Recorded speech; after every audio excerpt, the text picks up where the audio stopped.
This week on Arizona Illustrated, Baker Don Guerra started in his garage, and now he's a James Beard Award winner. Bakers, they all share a certain spirit. They're very nurturing people. They're very patient people because they know bread is not always so predictable. The monsoon rains mean mushrooms in the mountains. It's something really amazing, and the fact that it only pops up at a short time of the year and disappears again, it's just a really magical thing to be the person that captured it in that small time that it was there. How wastewater testing became a global public health tool. Science is very seductive. Once you start getting data and applying it to solving a problem, it's very, very exciting.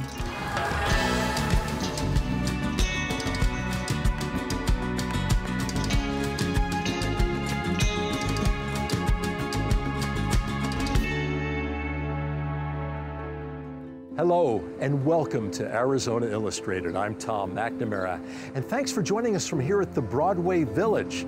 This plaza, designed by the Swiss-born architect Josias Josler in the Spanish Mission Revival style, and finished back in 1939, making this the first suburban shopping center in the state of Arizona. Tucsonans could come here for groceries, gas, clothes, and more. Now, over 80 years later, it still serves pretty much the same function. One of the current tenants is Barrio Bread, and you can usually find a line outside before 9 a.m. But it isn't just Tucson that's taken notice of the baker, Don Guerra's bread. This year, he won the prestigious James Beard Award for Outstanding Baker. Arizona Illustrated profiled Don back in 2015 when he was still waking up before sunrise and making bread in his garage. Long before the sun rises, this garage comes to life.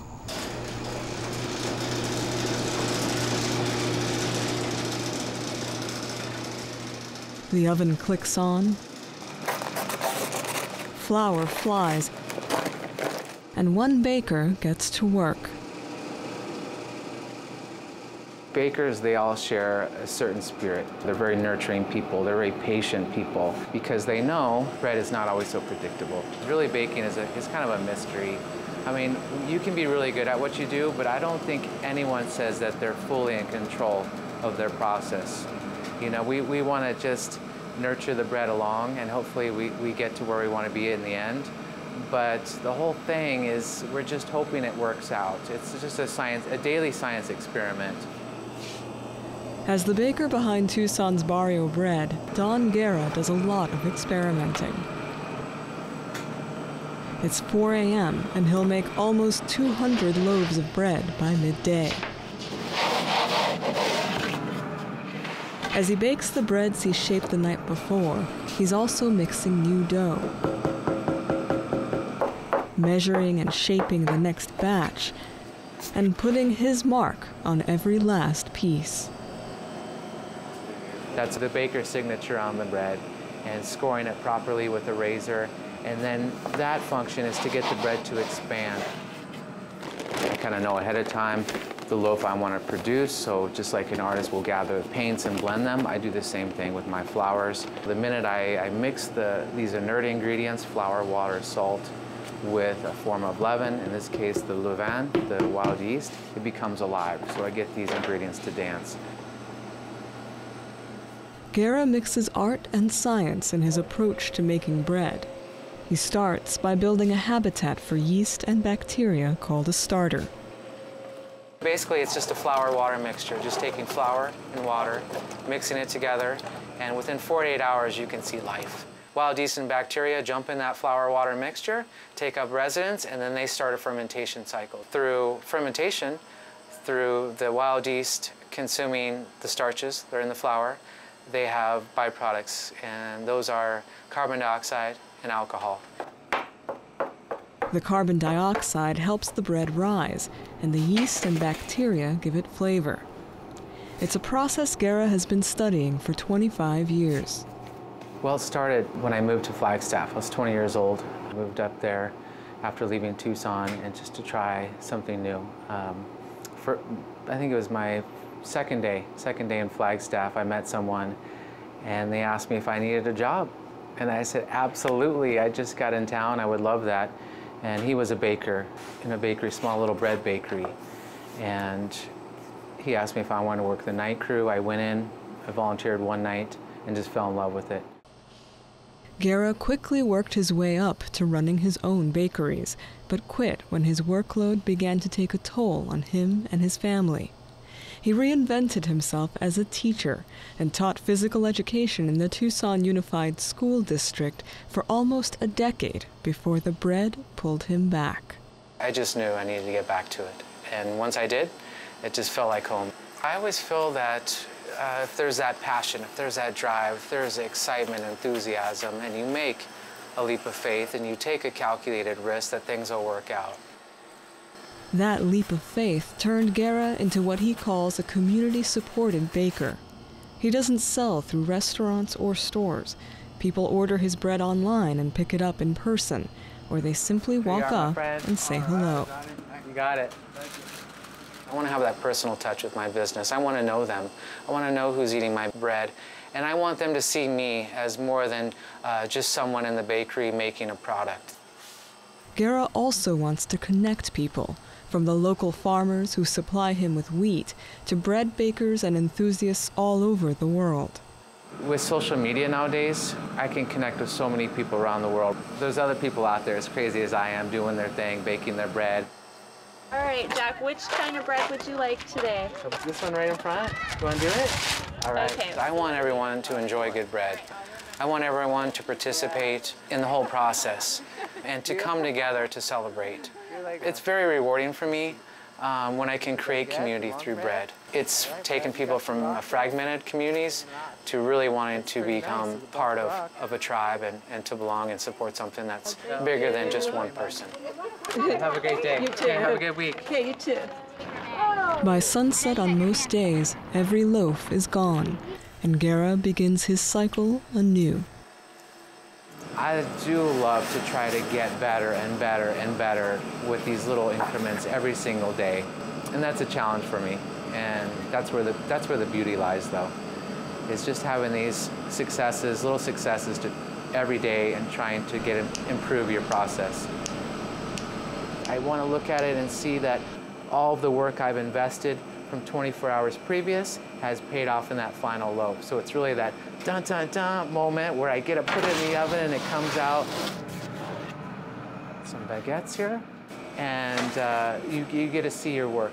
You get to see what you put into it, and hopefully that's a lot of love, a lot of care, and a lot of skill.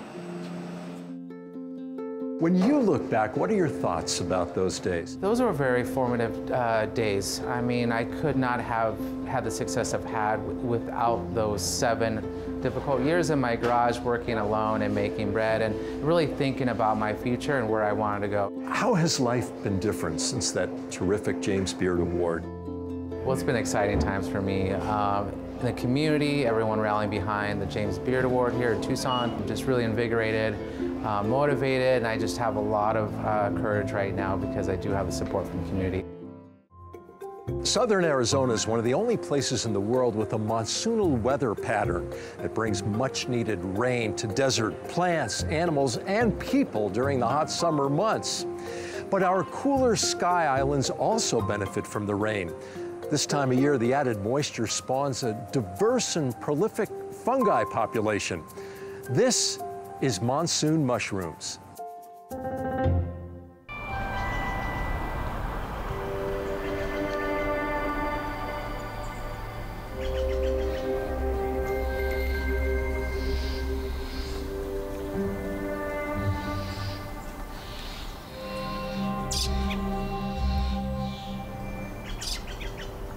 Here we are on the top of Mount Lemmon, and any day that, even if we weren't to find one single mushroom, any time you've spent a day in the woods, you've already won. My name is Julia Bishop Beauty, and I was a reporter for 25 years down here at the border. And now my major passion is mushrooming. I've joined a group and we hold mushroom growing classes, and we have mushroom hunts. We look for mushroom treasure, right? Which is what we're doing here today. What if I open it? It's still brown all the way through. Exactly, it's just incredible. You're out here in the forest and you suddenly see bright oranges, bright reds, blues, whites, purples, any color, bright yellow. So it's something really amazing, and the fact that it only pops up at a short time of the year and disappears again, it's just a really magical thing to be the person that captured it in that small time that it was there. My name is Niles Bauer, and I run the Mushroom Club here in Tucson. We're in Mount Lemmon in Tucson, Arizona, because this is probably the densest mushroom population after the monsoons of any place in the world, or of any known place in the world. Because we have the monsoons, and because the monsoons are finite and fairly short, the mushrooms have to emerge during the monsoon or soon afterwards.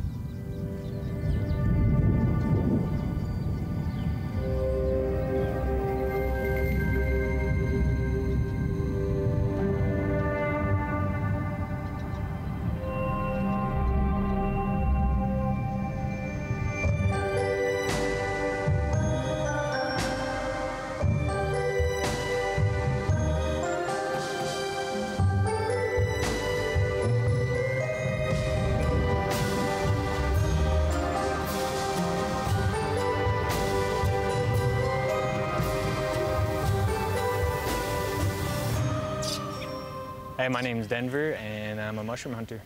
I just really have a hobby and enjoyment to come out here into the mountains during the rainy season and find all the delicious, medicinal, edible mushrooms that I can. I would say solidly I've been doing it for about 4 to 5 years.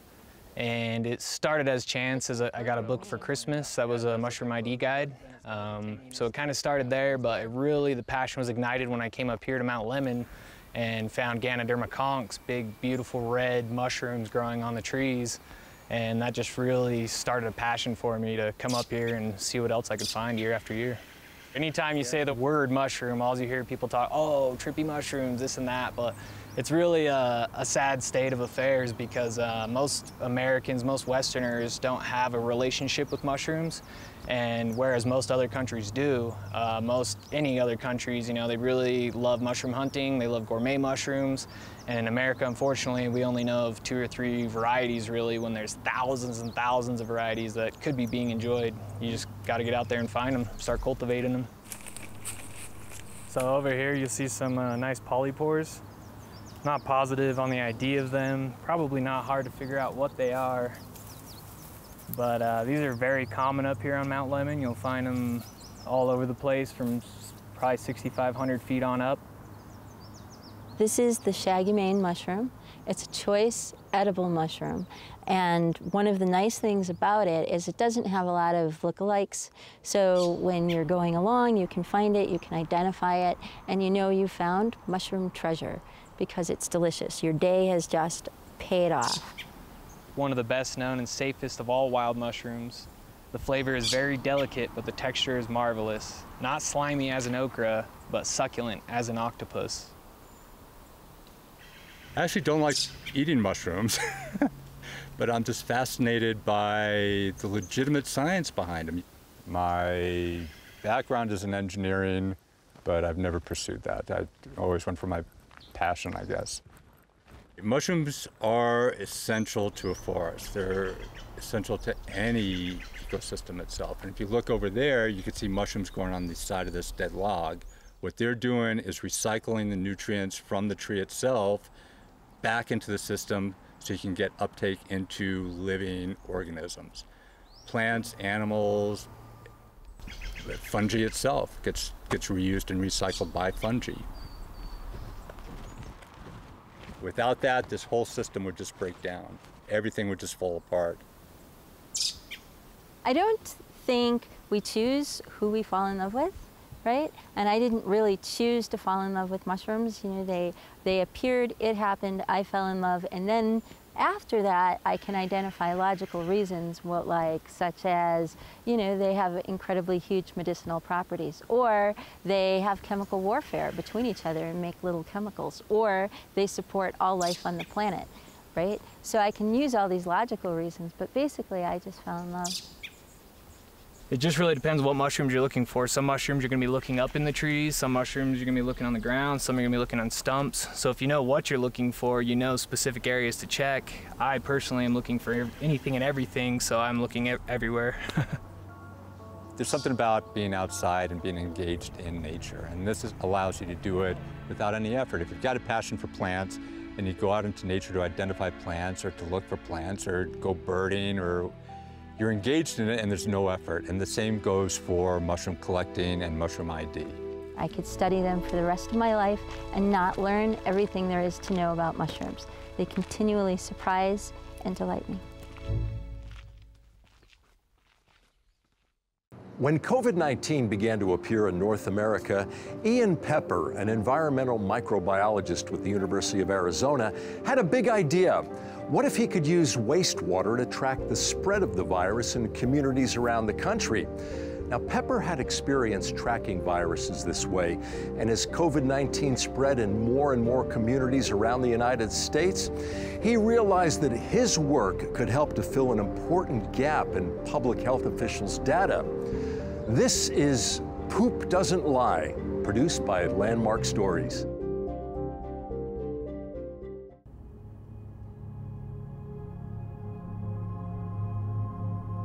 My first living memory is crawling in between vegetable rows of my father's garden. I've always kind of played in the dirt. My theory is that's why I think I have good immunity, because soil will give you that, rather than sterilizing everything around you. Doing any spiked samples today? The day after the fall semester started, we got our first positive. We knew we'd get a positive at some point, but once we got a positive, it was like, wow, now what do we do?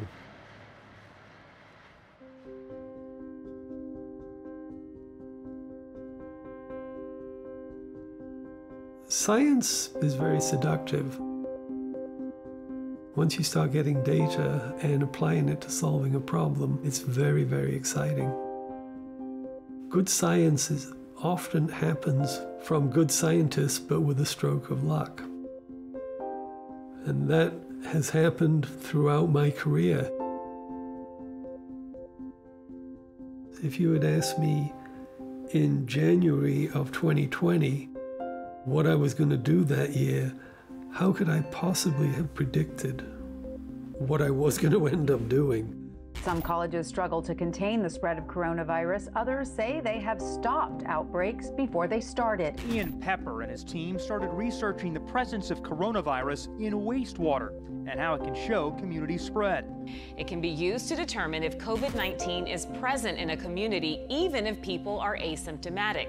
Viruses can survive up to 3 days in wastewater, and we will be attempting to isolate live virus, but no one knows the answer to that question at this point in time.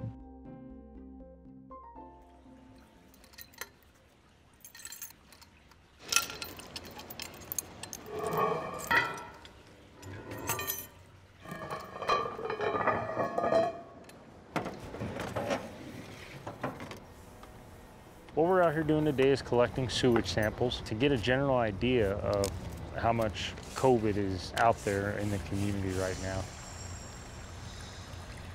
Everybody sheds waste, everybody goes number 2.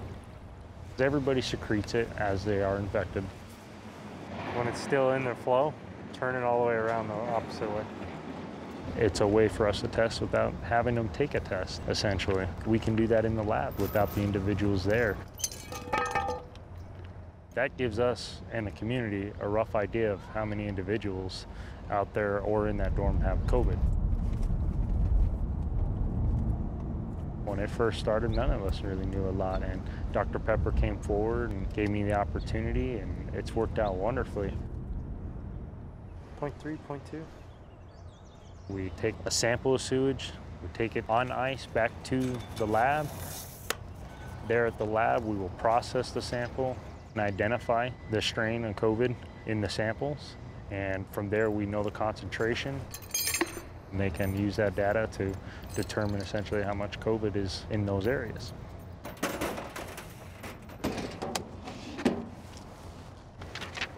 And you said we got point 4? Yes. That'll work. Good job.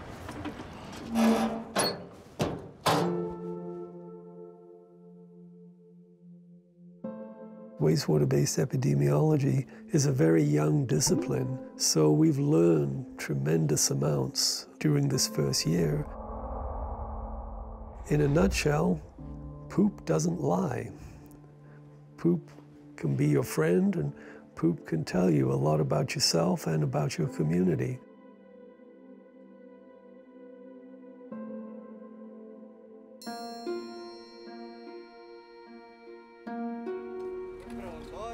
Yuma got interested in wastewater-based epidemiology. Why? Because they have the migrant farm workers, they have elderly people, and a military base there which brings in people from all over the world.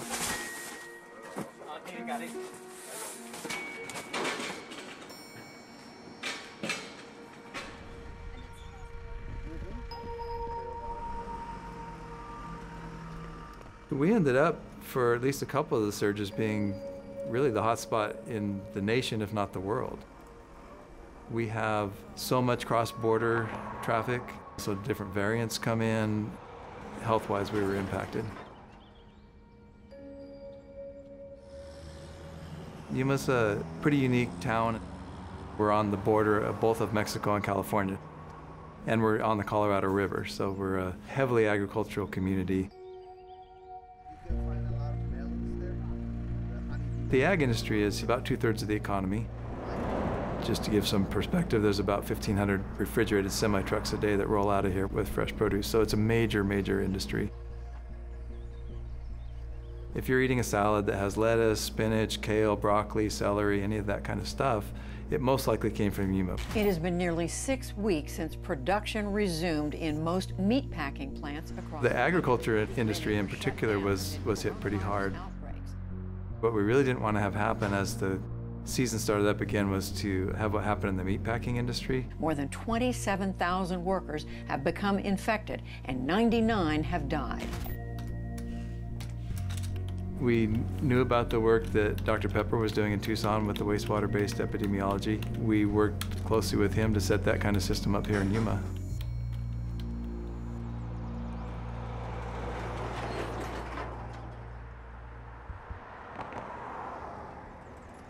What we're currently doing in Yuma is what we call hot zone monitoring. We divide Yuma up into regions, and within each region we identify buildings of high risk, schools, retirement homes, nursing homes. So then if you get a positive hit in a given region, then you would go and sample the buildings of high risk. Daypack is a date packing facility that manages our workforce based on the seasonality of the fruit. Our year-round crew is about 250 people, but at the height of our season, which is right after harvest, we've hired as much as 1,600 people to help us during that period of time. COVID was a challenge, and it took everyone by surprise.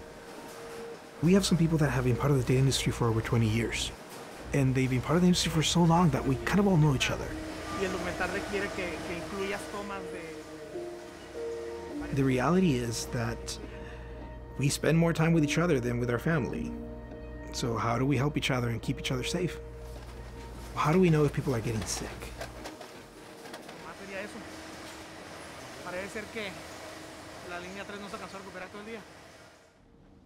Paul Briley and his team were thinking about bringing this project to town. And they reached out to the community and asked for volunteers. We decided that it was worth being able to have that piece of information, which is somebody sick here or not?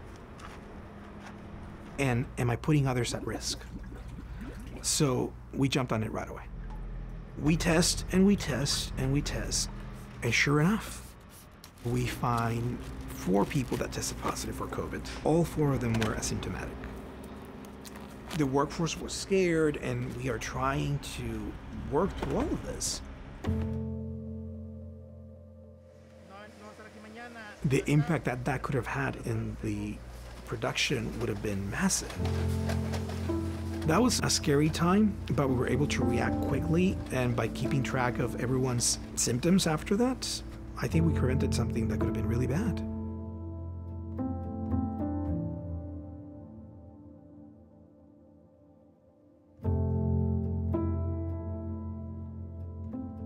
We're in this together, and the last year with the pandemic certainly proved that we are a family and that we care for each other.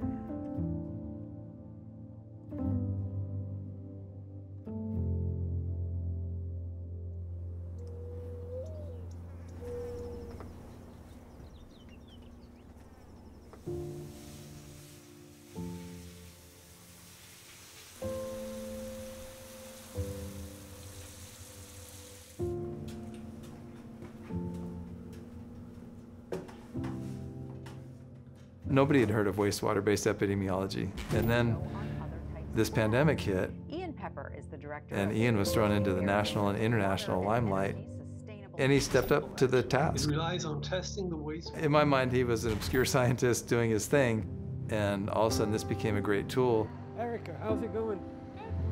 He was the right person at the right time. How many samples you got today? Yeah, we could have never done this without Ian.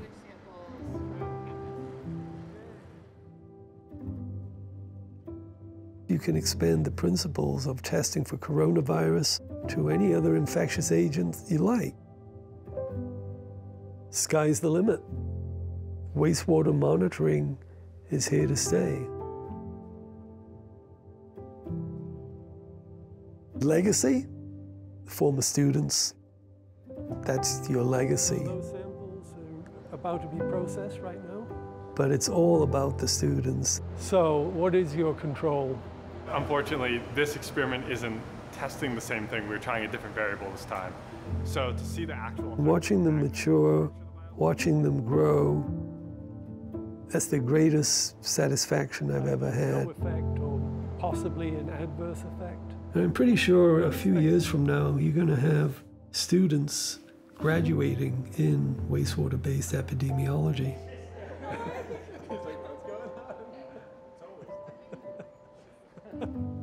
Interestingly, of the 44 years at the University of Arizona, perhaps my busiest and at the same time most successful year, because we merely saved some lives. Thank you for joining us here on Arizona Illustrated. I'm Tom McNamara. We'll see you next week.